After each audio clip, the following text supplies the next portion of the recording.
Welcome back ناظرین گفتگو اس پر ہو رہی ہے کہ خطے میں اور خاص طور پہ جو ایجپٹ میں ہو رہا ہے آنے والے دنوں میں لیڈرشپ کس کے ہاتھ میں جائے گی؟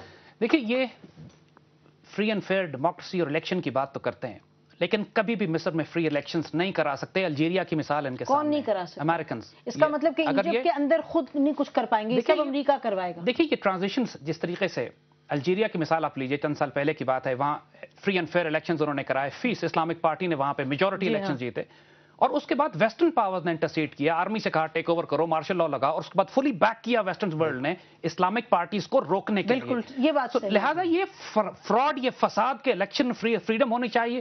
ان کو اس وقت تک الیکشنز پسند ہیں جب تک یہ اس کو یا آرکسٹریٹ کر سکیں یا ان کی اسٹرینتھ اتنی ہو کہ یہ ڈیموکریسی کو سو کالڈ اپنی پسند کے لوگ لا سکیں۔ یہ تو آنے والے دنوں کی آپ بات کریں، جو اب آئے گا وقت، آپ یہ فرما رہے ہیں کہ ایجپٹ میں ایاز جو آنے والے دن ہیں ان میں امریکہ اس طرح کی سچویشن کریٹ کرے گا کہ وہ انجینئر کرے گا کہ اخوان مسلمین جو ہیں وہ پیچھے رہیں۔ دیکھیے، امریکہ بہت امپورٹنٹ عنصر ہے اس ساری پکچر میں، لیکن اگر ہم امریکہ سے ہی شروع ہوں تو پھر یہ جو پاپولر اپرائزنگ ہوئی ہے اس کی جو اہمیت ہے اس کو ہم کم کر رہے ہیں، ہم اس کو بلٹل کر رہے ہیں۔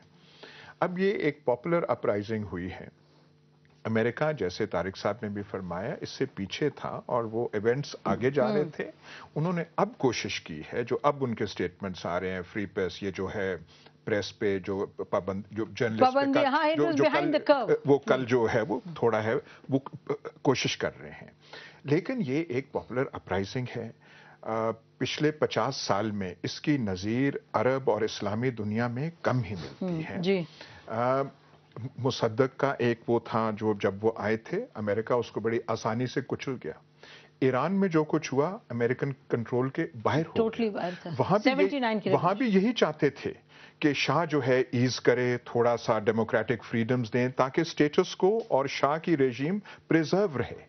اب ہم نے دیکھنا ہے کہ یہاں ایجپٹ میں کیا ہوتا ہے۔ اچھا، یہ انٹرسٹنگ ایاز کا پوائنٹ ہے کہ یقیناً کہ ایران میں جو چاہتے تھے امریکن وہ تو نہیں کر پائے، لیکن اس لیے نہیں کر پائے کیونکہ شہنشاہ بھی بھاگ گئے، فوج بھی تتر بتر ہو گئی، ریولوشن بہت ایک لیول پر تھی اور کسی حد تک ایک یونیفائیڈ تھی، کسی حد تک ایران میں۔ حالانکہ آپ کے پاس تھے لیفٹسٹ بھی تھے جنہوں نے جوائن کیا، لیکن جو ایک جو ریلیجس اسٹیبلشمنٹ تھی وہ سب سے آگے تھی۔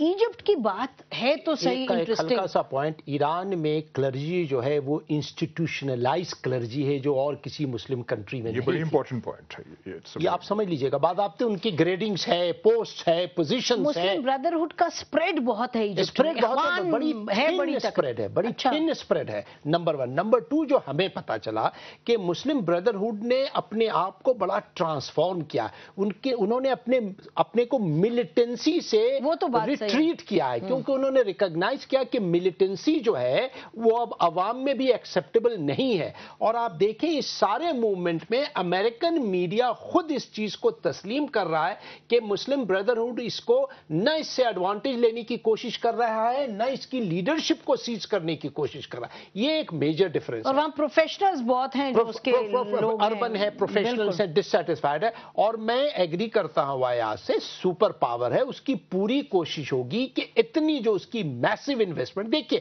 بائی لیٹرل ٹائز کو بھول جائیے، ریجنل جو رول ہے پورے مڈل ایسٹ کی جو فلکرم ہے وہ رہا۔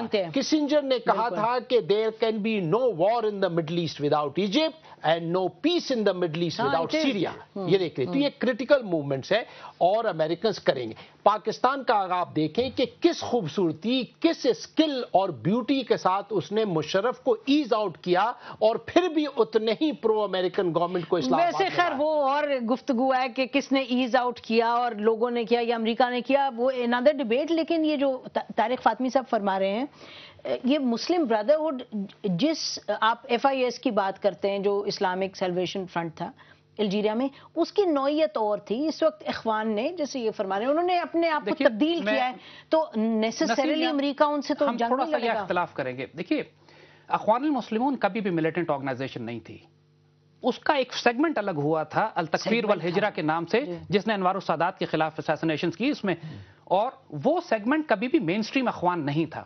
اور یہ تھنکنگ جب سے یہ القاعدہ کا کانسیپٹ بلڈ ہوا ہے، سوسائڈ بامبنگز ہوئی ہیں، اس وقت سے پوری